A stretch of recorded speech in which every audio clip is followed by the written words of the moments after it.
Sometimes the pain doesn't scream. It just lingers, quiet, low, constant, like a background hum you can't turn off. Even when life is fine, you still feel heavy. You smile, you work, you show up, but deep down, something feels off.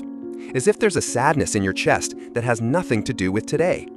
Maybe you've tried to explain it, or ignore it, or pray it away, but it keeps coming back in different shapes: fatigue, irritability, numbness, and you wonder, what's wrong with me?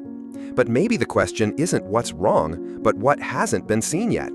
Sometimes what we call depression is just grief with no permission. Sometimes what we call anxiety is just the body bracing for a danger that once was real but isn't anymore. The mind forgets, but the body remembers. That's where the pain body lives. Not as an enemy, but as a wound still waiting for light. It doesn't want attention, it wants recognition. And it usually rises when you're too tired to push it down. That's not failure, that's just the pain saying, I'm still here. Not to destroy you, but to be held. Jesus never said we wouldn't feel pain. He said, come to me, and I will give you rest. Not escape, not avoidance, rest. A breath. A place to be human again without needing to be fixed. A place where you don't have to hide what hurts. Because the pain body isn't just emotional, it's physical. It's how your shoulders tense when someone raises their voice, how your chest tightens when you feel misunderstood, how you want to run, even when no one is chasing you. That's not weakness, it's memory. And if you've ever reacted in ways you regret, snapped at someone you love, pulled away without meaning to, maybe it wasn't you. Maybe it was the pain speaking first. That doesn't excuse it, but it helps you understand it. And from there, you can begin to choose again. There's a kind of sadness that doesn't belong to this moment, but it lives in you like it just happened. A betrayal, a silence, a season that never healed. And the body holds it like a file it can't delete, until it's named, until it's met with presence. This isn't about digging through the past. It's about being honest with what still lives in your present. The pain body can't survive where there is compassion. And compassion begins not with a solution, but with a pause, a breath, a space to see yourself clearly. So let's start here, not trying to fix what you feel, but noticing it, sitting beside it, and gently asking, what has this pain been trying to tell me that I've never had the space to hear? Sometimes the pain we carry doesn't shout, it hums, like a low, familiar noise in the background of our lives. You don't notice it all the time until something small touches it, and suddenly you're somewhere else, reacting, retreating, shutting down. That's what this hidden body of pain does. It waits, and then it takes over. It might look like anger at someone you love, but it's not about them. Or that tightness in your chest when you're about to speak, but you stay quiet. It's not just emotion, it's memory. Embodied, rehearsed, automatic. A version of you that was hurt and didn't know how to heal, so it learned to protect. Most of what we call personality is actually protection, patterns we developed to avoid pain, to stay safe, to not feel what we once felt. But Jesus didn't promise safety, he promised truth.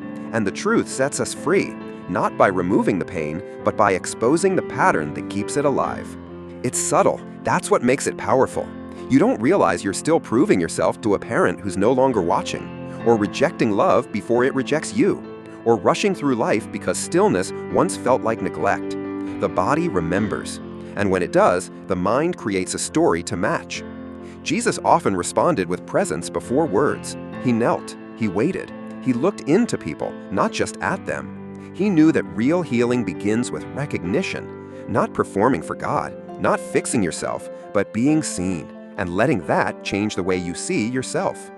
What holds us back isn't always fear of pain. Sometimes it's fear of who we'll be without it.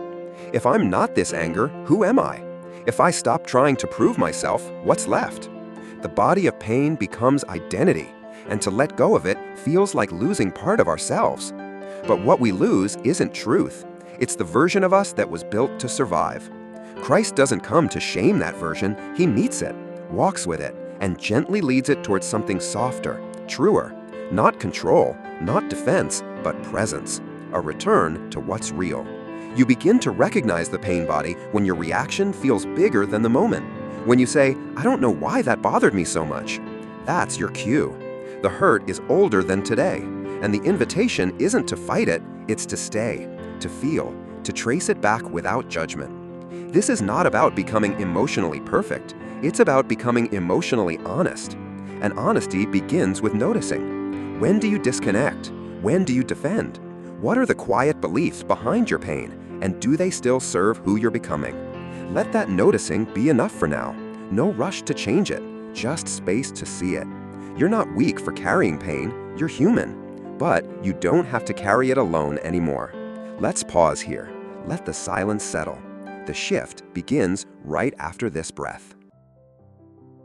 There's something powerful about simply naming what you feel. Sitting with the tightness in your chest and saying, "This is sadness." Or noticing the tension in your jaw and whispering, "This is fear." Not to push it away, not to analyze, but just to be with it, the way Christ is with you. Because most of the pain we carry doesn't need to be fixed, it needs to be seen. If you want to begin living differently, start with one pause a day. One small moment when you step out of your mind and into your body. When you stop running and gently ask yourself, "What am I feeling right now?" Let the answer come slowly, without pressure, without judgment. Let presence begin to break the cycle. The second step is writing. Just a few honest lines when emotion rises. Not to make sense of it, but to give it shape. The body of pain thrives on silence and confusion. But when you write what hurts, the fog begins to lift. And when it lifts, you see more clearly what you are and what you're not. And third, when it feels too much, don't fight to be strong. Invite Christ into the feeling, into the shaking, into the moment where you think you can't take one more thing. He never asked you to carry it alone.